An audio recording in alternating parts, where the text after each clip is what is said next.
कर दबावे में तेरी न कर बूटी कर झुंड राखनी फेर के। अरे सुन ऐसन हौची कर दबावे में तेरी न कर बूटी कर झुंड राखनी फेर के।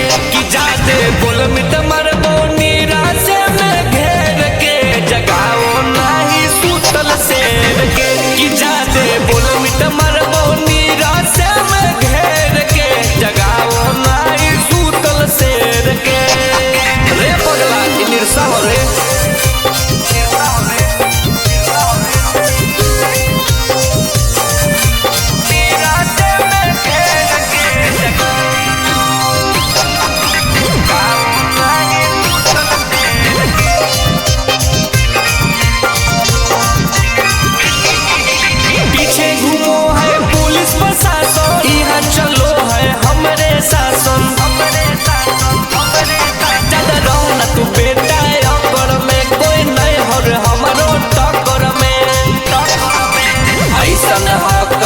कर दबावे में तेरी न कर बूटी कर झुंड